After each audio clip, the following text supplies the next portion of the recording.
Hello and welcome to the 14th session of the virtual Bible study. And this evening I'd like to begin from the book of Daniel, chapter 7 and verse 9 to 14. So, as usual, let me take the study for some 30 minutes, and then towards the end of the session, I will leave it open for you to interact and reflect and also ask questions. So, let me begin with the word of prayer right now, and after which we will sing, Jesus Christ, I think upon your sacrifice. Let's look to God in prayer.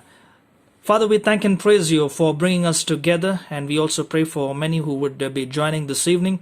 We pray, Lord, that you would speak to us, encourage us, and enable us to understand the deeper revelations and truths of your word. Help us, Lord, to be able to concentrate, keep us away from all forms of distractions, and teach us, Lord, that through the study we may know how to relate with you better and understand your mission and vision for us as an individual and also as a larger body of the Church of Jesus Christ. In Jesus' name we pray. Amen. Join along with me as we sing this very familiar song entitled, Jesus Christ, I Think Upon Your Sacrifice.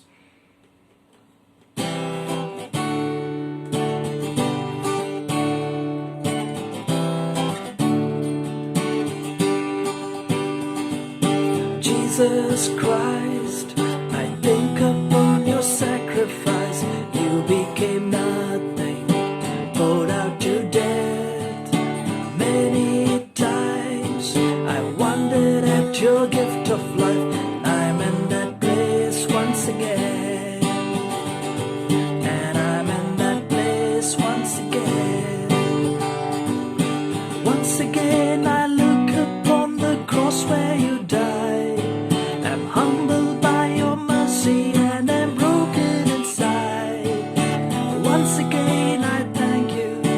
Once again I pour out my life.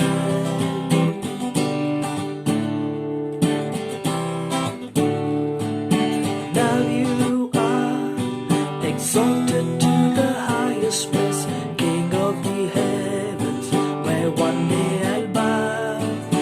But for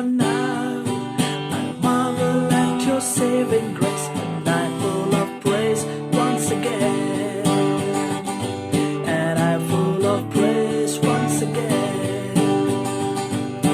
Once again I look upon the cross where you died. I'm humbled by your mercy and I'm broken inside. Once again I thank you. Once again I pour out my life. Thank you for the cross. Thank you for the cross.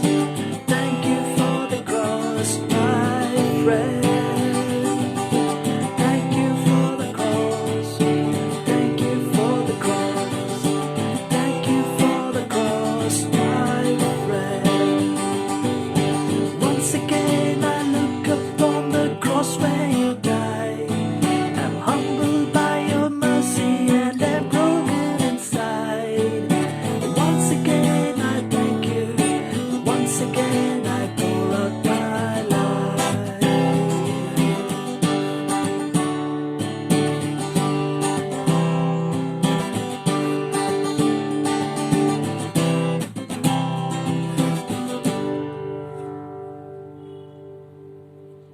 Good evening, and it's a delight to have you for the virtual Bible study, session 14. And I believe God will give us deeper insight and revelation through the study tonight on the great beast and the Ancient of Days. Today we will study from Daniel chapter 7, verse 9 to 14, and the subject is the great beast and the Ancient of Days. In today's study, we will find God conquering evil and establishing his kingdom forever. Let me read to you now from Daniel chapter 7, verse 9 to 14, and I request you to follow your Bibles or pay attention on the slide projecting the scripture for the study. Daniel 7, beginning to read from verse 9. As I looked, thrones were set in place, and the Ancient of Days took his seat. His clothing was as white as snow, the hair of his head was white like wool. His throne was flaming with fire, and its wheels were all ablaze. A river of fire was flowing, coming out from before him. Thousands upon thousands attended him. 10,000 times 10,000 stood before him. The court was seated and the books were opened.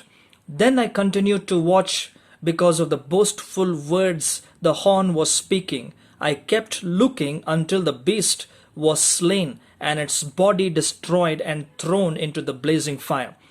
The other beasts had been stripped of their authority but were allowed to live for a period of time. Verse 13. In my vision at night, I looked, and there before me was one like a son of man, coming with the clouds of heaven. He approached the Ancient of Days and was led into his presence. He was given authority, glory, and sovereign power. All peoples, nations, and men of every language worshipped him. His dominion is an everlasting dominion that will not pass away, and his kingdom is one that will never be destroyed. I suggest we take down notes and questions as usual so that we could proceed with them once we are through the study tonight. Now, many nations go about their business with little or no regard for God, but all human kingdoms will one day be removed, and God's kingdom will be established, ruled by the Son of Man, Jesus Christ. In the first part of chapter 7, which we saw last week, we saw the beasts coming up out of the sea one at a time. When the terrible fourth beast is devouring the nations, the picture suddenly comes alive. We see the Ancient of Days seated in the throne room of glory in heaven. On that divided screen, we see what is happening in heaven while we view the last breath of the Roman Empire on earth. From verse 9 onwards, the prophecy shifts to the end times. This judgment scene is similar to one that was seen by the Apostle John in Revelation chapter 1 and verse 14-15. The Ancient of Days is Almighty God the Father, who assigns power to kingdoms and who will himself judge those kingdoms in the end. Now, the challenge in studying and interpreting prophecy is that as the Old Testament prophets looked at the future events, often it converged, it joined together for them.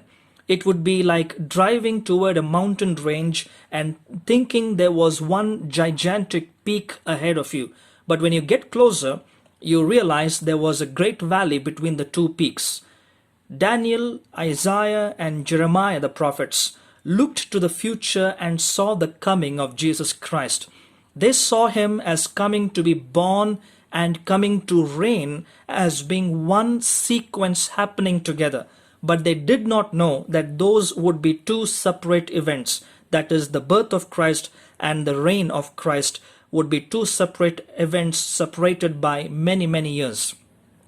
An example of this is seen in Isaiah 61 and verse 1 and 2, where we read, "The Spirit of the Lord, sovereign Lord is on me, because the Lord has anointed me to preach good news to the poor. He has sent me to bind up the brokenhearted, to proclaim freedom for the captives, and release from darkness for the prisoners, to proclaim the year of the Lord's favor and the day of vengeance of our God."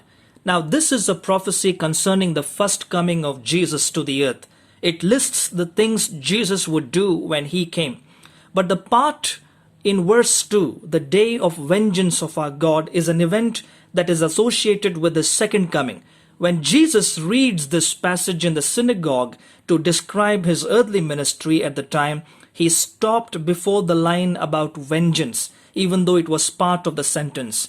He closed the book and did not read "and the day of vengeance of our God," because that part of the prophecy would not happen for at least 1900 years or so. In Daniel chapter 7, the same type of thing happens.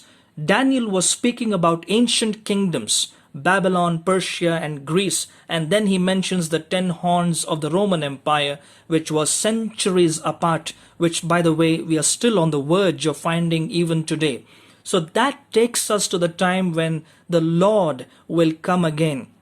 Now, the coming of Jesus Christ as a ruler should not be confused with his secret coming to take his saints in the mid-air, which we call as a rapture. So rapture is another event happening before Jesus comes to rule. all in this passage about the king and the Antichrist and the Son of Man is removed from Daniel chapter 7 and verse 7 by over 2000 years. Now in verse 9 we read that Daniel in his vision looked and saw thrones that were set in place. Now in the New Testament, when the Apostle John saw heaven, he also saw thrones like Daniel. But John also saw those who sat on the thrones. Now they were the 24 elders described in Revelation 4. But Daniel makes no mention of those sitting on these thrones.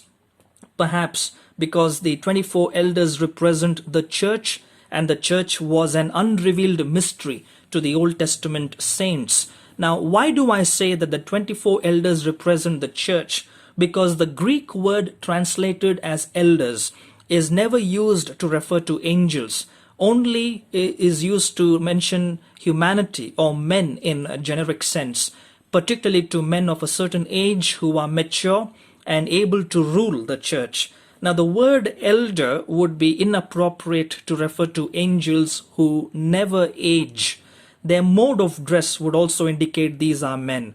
While angels do appear in white, white garments are more commonly found on believers, symbolizing Christ's righteousness imputed to us at salvation. Revelation 3:5 and verse 18, and also 19 and verse 8.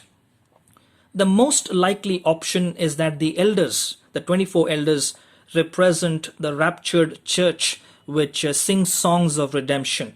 They wear the crowns of victory and have gone to the place prepared for them by their Redeemer. Now, we come to the context here in chapter 7 about the Ancient of Days in heaven. Now, this chapter is the only chapter, it is the one and only chapter in the Bible where the Ancient of Days is mentioned. It is mentioned here 3 times. It is the only passage in the Bible that pictures God in human form. He is not human, by the way, but he is spirit. But Daniel visualizes God as we would see God if we could understand what God would look like. He sees God the Father as the Ancient of Days. Now, the term literally means the elderly one.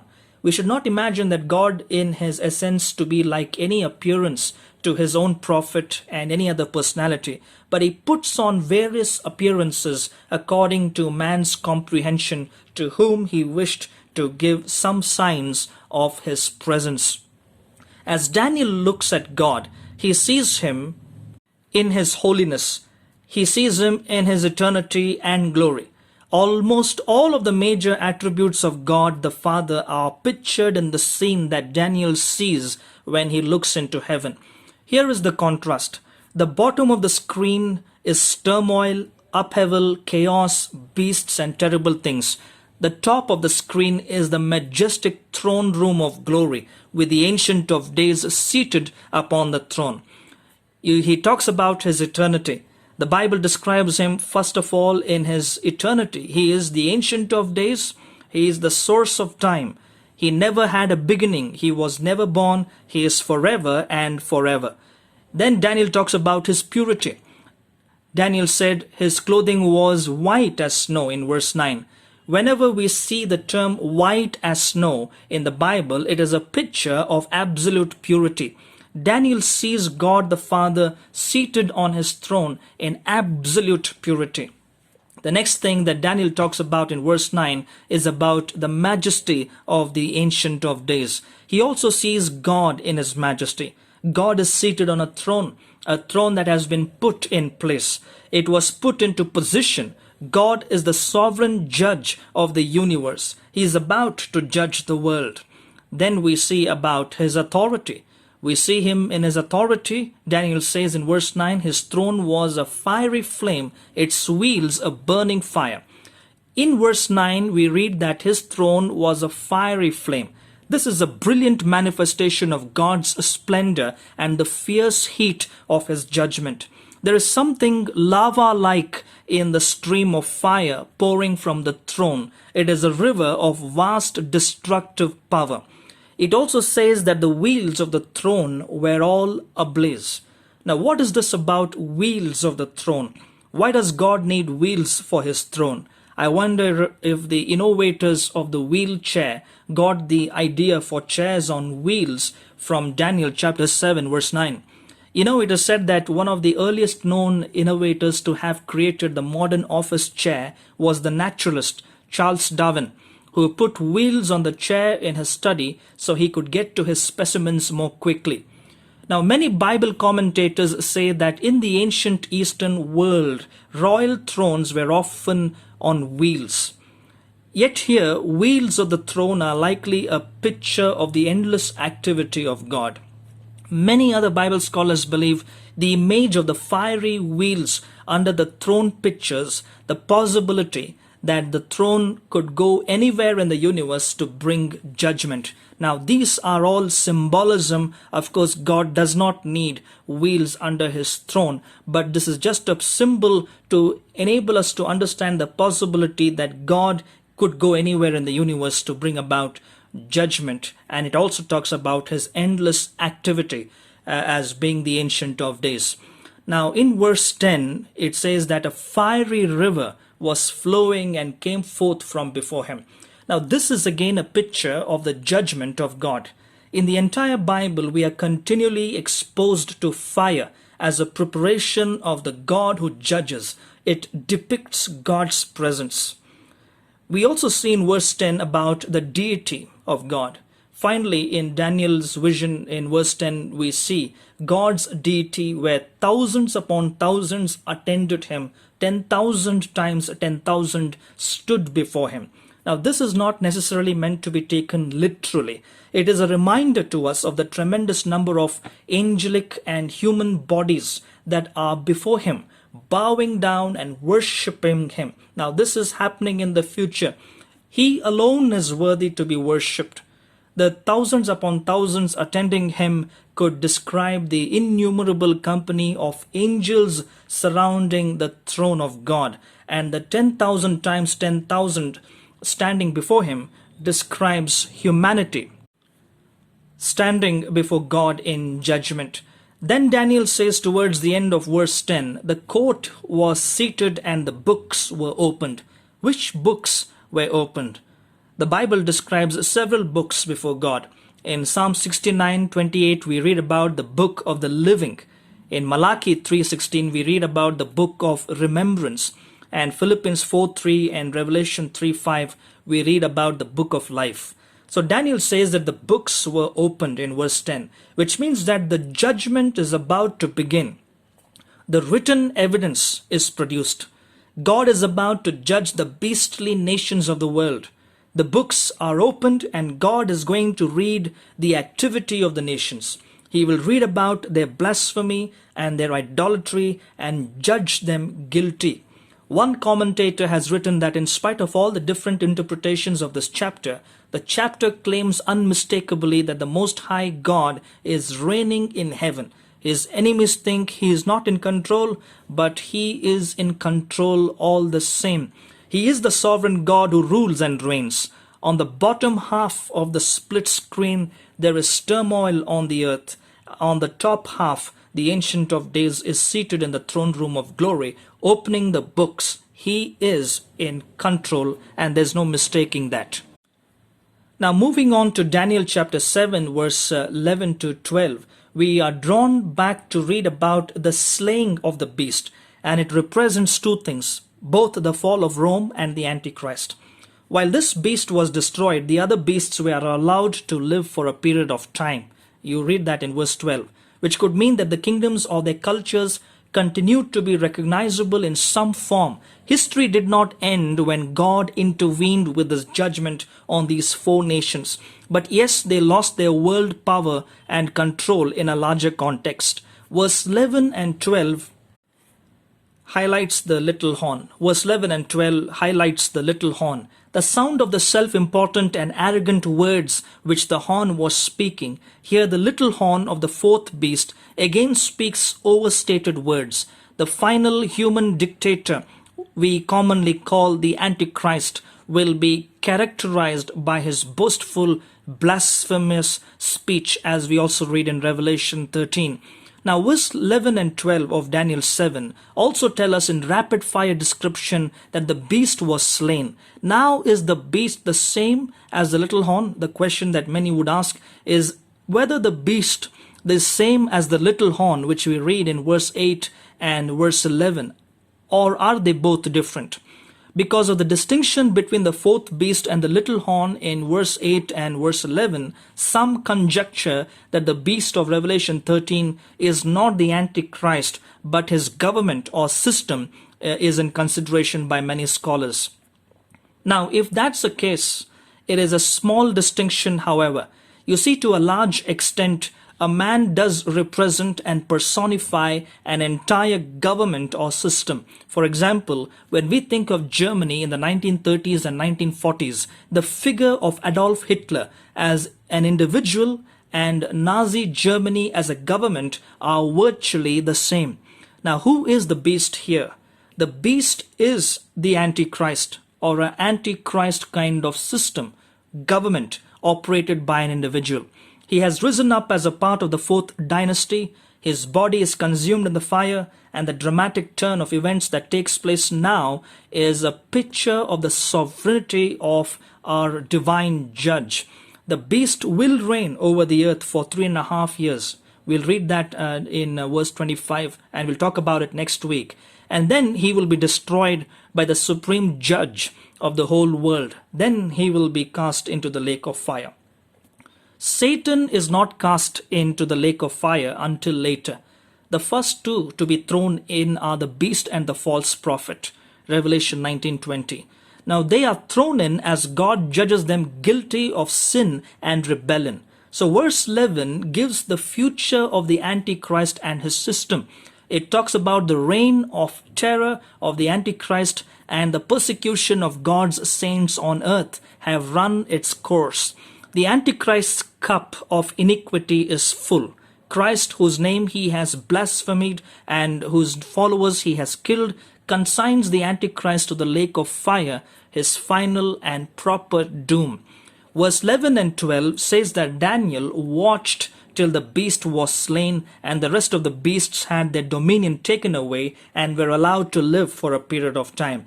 Now the fourth beast is destroyed, and the others may continue, but without dominion of their own. When Jesus sets up his kingdom, the empire of the Antichrist will be completely crushed, yet some nations will continue into the millennium age where Jesus rules. Now in verse 13 and 14, we find that this one like a son of man is the Messiah.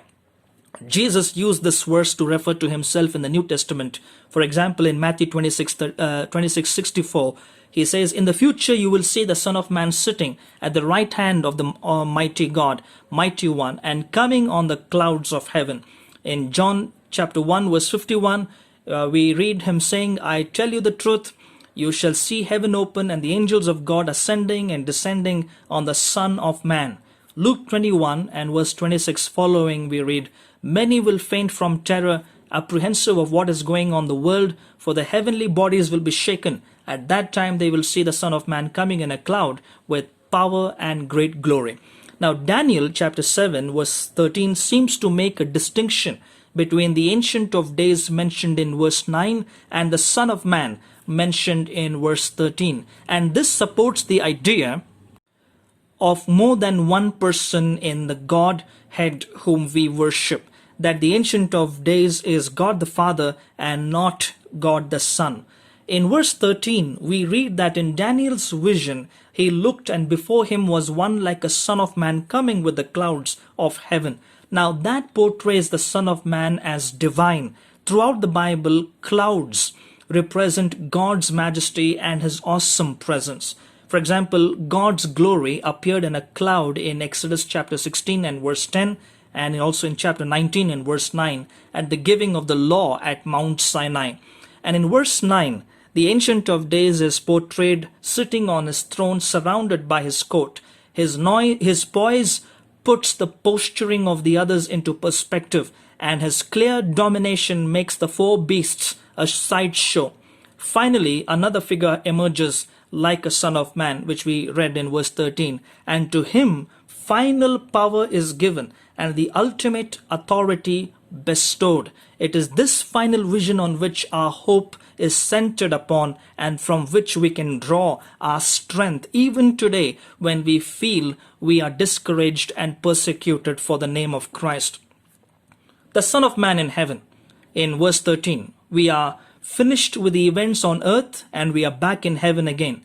Daniel says, I was watching in the night visions, and behold, one like the Son of Man coming with the clouds of heaven. He came to the Ancient of Days, and they brought him near before him. Now the title Son of Man was a favorite self-designation of Jesus, used more than 80 times in the Gospels. And when Jesus uses this term, Son of Man, he's not using it in terms of his biological connection to mankind, but he uses the title Son of Man in the context of Daniel chapter 7, verse 13 and 14, as that kind of Son of Man who resembles the human form while receiving all dominion previously held by the four beasts. And what's interesting is that his reign will be permanent. There will not be any more democratic, secularistic, republican, or even dictatorial governments.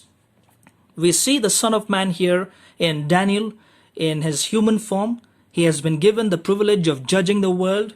God the Father gave him dominion and glory in a kingdom that all peoples, all nations and languages should serve him. His dominion is an everlasting dominion which shall not pass away, and his kingdom is the one which will not be destroyed, and he shall reign forever and ever. That's about it in verse 14. Now, what about this kingdom of Jesus Christ? What can we understand about the future kingdom of Jesus Christ upon this earth? The kingdom of Jesus Christ superseded everything that happened on the bottom half of the screen. The kingdom of humanity, in every way it was better. In every way it was greater. The question is, in what sense was it better and greater? Or in what sense would it be better and greater? First of all, the kingdom of Jesus Christ is unlimited. In Daniel's description of the kingdom of Christ, we find that it is unfinished. The kingdoms of this world are controlled. Jesus Christ will be given dominion, all dominion without limitation. He will be the absolute monarch of the whole world. Secondly, the kingdom of Jesus Christ is unique. We also find that the kingdom of Jesus Christ is unique, while the kingdoms of this world are typical, average. The Bible says there was given to him dominion and glory. That's the difference in the kingdom of Jesus Christ. It's not a kingdom for its own sake. Rather, it is a kingdom for the glory of God. It's a kingdom filled with deity, a glorious kingdom. We would have never seen anything like what God has in store when he sets up his kingdom post the Antichrist period, which is still very much in the future.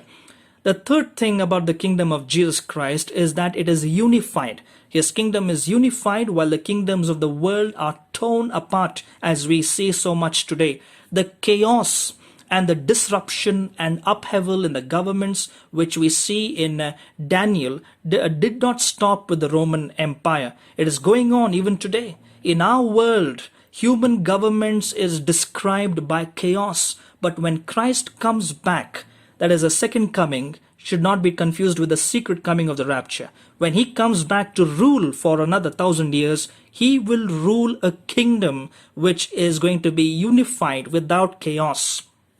Fourth, the kingdom of Jesus Christ will be universal.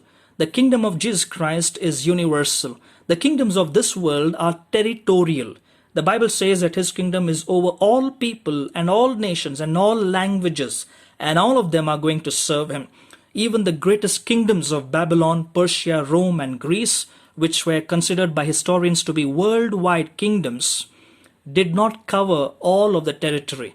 But when Jesus comes to set up his kingdom, it is going to stretch from east to west to north to south. It will cover every little corner of the globe, and there will be no place where you can avoid the kingdom of Christ. Christ rules universally throughout the whole world. Now that's good news for us as the church, but it's bad news for many who are vehemently trying to persecute Christians today. And finally, the kingdom of Christ will be unending. In verse 14, we read that the dominion of the Son of Man is an everlasting dominion, which shall not pass away. The reign of Jesus does not last 1,000 years literally. Rather, it is permanent. However, Jesus will rule over the earth before it is remade, with Satan bound for 1,000 years. Now, the kingdom of our Lord is unending, while the kingdoms of the world are temporary. The scripture says his dominion is everlasting and it shall not pass away.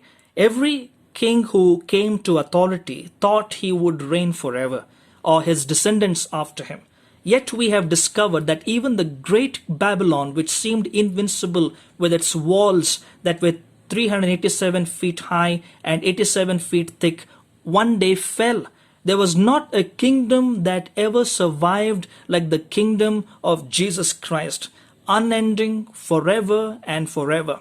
And finally, we also see that the kingdom of Jesus Christ is unconquerable. Finally, the kingdom of Jesus Christ is unconquerable, while the kingdoms of this world are triumphed over by each other. The scripture says his kingdom shall not be destroyed. Who would destroy it? Who rivals King Jesus? Who can come and make a threat against the kingdom of our Lord and our God? There isn't anyone. It will never be destroyed.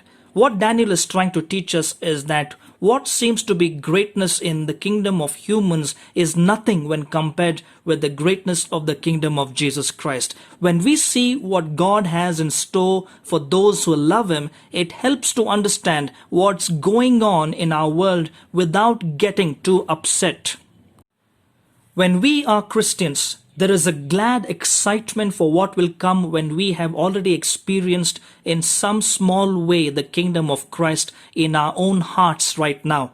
Jesus took the fear out of what will happen at the judgment by what He did for us on the cross. He made it possible for everyone to be an expectant anticipator of the coming of Jesus Christ if they will just put Him where He belongs, on the throne in their hearts.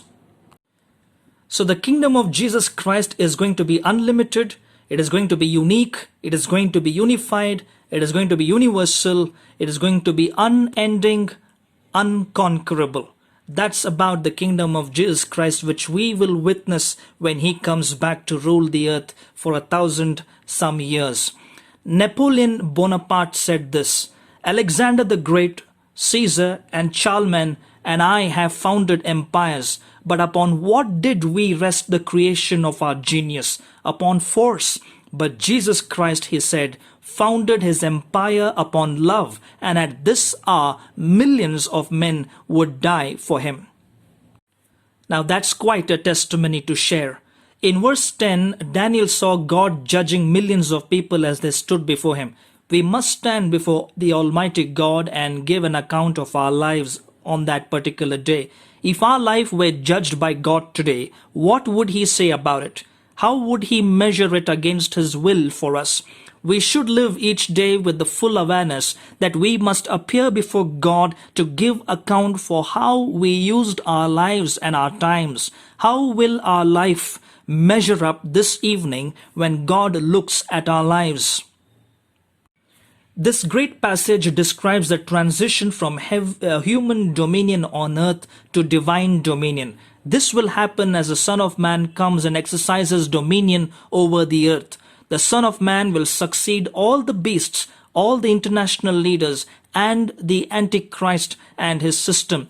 It's going to be God's call after all, and He has the trump card. So in line with that, may our lives measure up to God's expectation to receive Him in the throne of our hearts with humility and submit to Him and be blessed in every way, because ultimately He is going to rule the world without interruption, and He would definitely have you and me in mind for a greater function and a greater call in His mighty kingdom on earth based upon our analysis today. But for that, our preparation today is going to be very, very vital. more about our participation in God's kingdom, we'll study about it in a week or two.